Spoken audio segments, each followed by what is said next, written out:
Jai Hind viewers, on behalf of Sri Shakti Defence Academy Lucknow, I welcome you on this show on Defence News Abhi Tak. Myself, Major General S.K. Singh. I shall be taking you through the various national and international news. क्या हुआ है देश में विदेश में जो भी defence से रिलेटेड हैं, and all those candidates who are SSB aspirants, please make a note because you could be asked at any time by the examiners. तो आइए स्टार्ट करते हैं. सबसे पहली खबर है कि 8 जून यानी कि दिस कमिंग सैटरडे को पासिंग आउट परेड होने जा रही है Indian military academy Dehradun.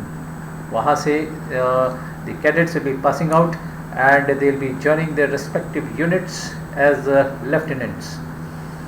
So ये a prestigious parade है, and after 4 years of rigorous training at the NDA, IMA, and those who have joined directly or the technical entries, for them 1 to 1.5 years of rigorous training के बाद they will be passing out. अगली खबर है कि air force ने notification निकाला है for their officers intake के लिए थ्रू FCAT एंट्रेंस एग्जामिनेशन. उसका नोटिफिकेशन आउट है. All those candidates who want to join, all those students who want to join air force and want to become officers, उनके लिए last date है 28 June. So don't miss out this chance. All those who have done their graduation, they are all eligible for, or who are in their last year of their graduation, they all are eligible to apply. Exam एक opportunity लाता है graduates के लिए जो या तो अपने final year में है या जिन्होंने ग्रेजुएशन कंप्लीट कर ली है, to join the Indian Air Force as commission officer. ये एग्जाम साल में 2 बार होता है. इसमें मेल और फीमेल दोनों एलिजिबल हैं. FCAT की करीब टोटल 300+ वैकेंसीज हैं. ये वैकेंसीज पिछले FCAT से ज़्यादा है और एक बहुत ही अच्छी अपॉर्चुनिटी है एयरफोर्स ज्वाइन करने के लिए. तो आगे बात करते हैं एलिजिबिलिटी की. एलिजिबिलिटी, जो फ्लाइंग ब्रांच ज्वाइन करना चाहता है उनकी एज जनवरी 2025 में 20 to 24 ईयर्स की होनी चाहिए.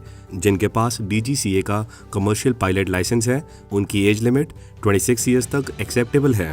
अगर हम बात करें नॉन फ्लाइंग ब्रांचेस की, जैसे कि technical, non technical ground duty, तो मैं आपको बता दूं कि इन पोस्ट के लिए एज लिमिट 20 to 26 ईयर्स है. और क्लियर करके बताऊं तो आपकी एज 26 ईयर्स से ज़्यादा नहीं होनी चाहिए कोर्स कमेंस होने के टाइम, यानी कि एकेडमी ज्वाइन करते टाइम. Next, education qualification.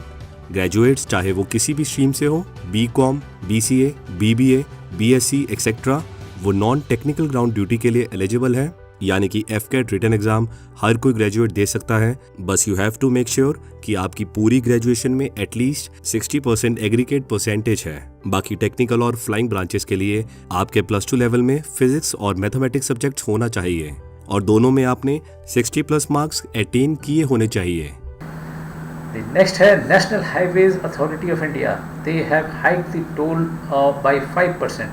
जैसा कि आपको मालूम है, they are the one who are making the highways, बिल्कुल एक्सप्रेसवेज एंड लेटेस्ट टेक्नोलॉजी के साथ इन लोगों ने बनाए हैं. So naturally they will be charging the toll which they have increased by 5%. So please watch out and keep adequate balance in your FASTag so that you are not penalised. अगली खबर है Nagpur district court. There was a spying case. Actually ये जो BrahMos Aerospace Private Limited के he was an engineer. His name is Nishant Agrawal. He has been doing espionage activities के अंतर्गत इनको जो है पकड़ा गया है, and he has been passing information to Pakistan. So he has been sentenced for life term by Nagpur District Court. So this is a very serious thing which he has done, and naturally he has got punishment accordingly to that.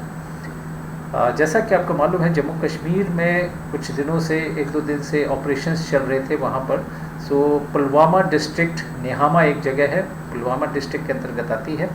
तो 2 of the Lashkar-e-Toiba militants, they have been killed by the security forces. A joint operation was launched by the J&K police as well as the army and the paramilitary force. So they have achieved this success with no casualties of their own. अगली खबर है भारत जो है America से MQ-9B drones. Now MQ-9B drones, these are those Predator Bravo drones, B drones, जो कि unarmed aerial combat vehicle हैं. And इसकी डील एक्चुअली ऑलरेडी पहले साइन हुई थी 2020 में after that they were on the trials and engineers production में भी बीच में लाया गया DRDO को. So finally now this time they are going to buy those 31 drones amounting to almost $3.9 billion के अंतर्गत इसको जो खरीदा जाएगा. And they will be all mostly distributed equally amongst the army, navy and the air force. So ये deal most likely इस June और may be जुलाई नेक्स्ट मंथ ये साइन हो जाएगी. एंड नेक्स्ट 1 or 2 years में इन ड्रोन्स की supply India will be getting. So that's a good news. As you know Predator B drones जो है these are the latest technology, बिल्कुल लेटेस्ट टेक्नोलॉजी के अंतर्गत इनको जो है बनाया गया है. And they are the best in the world.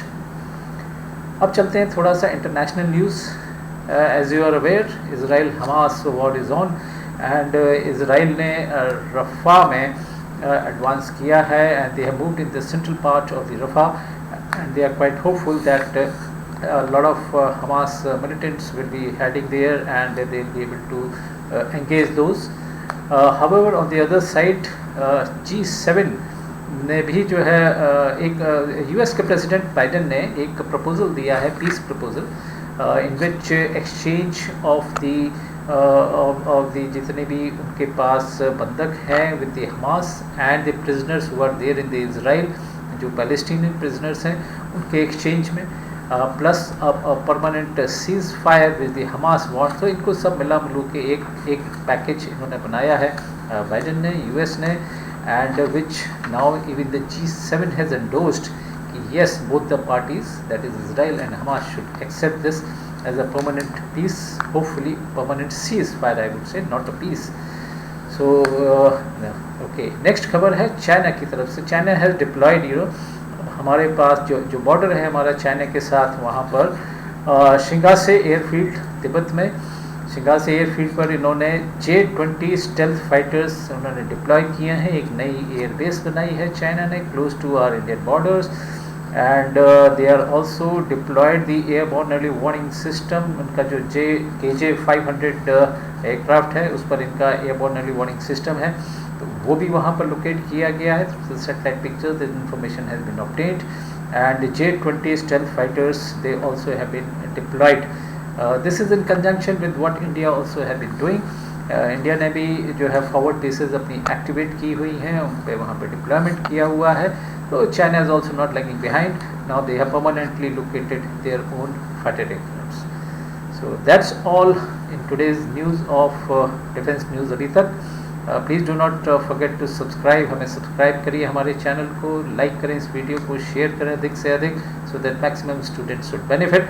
जय हिंद, हैव अ नाइस डे.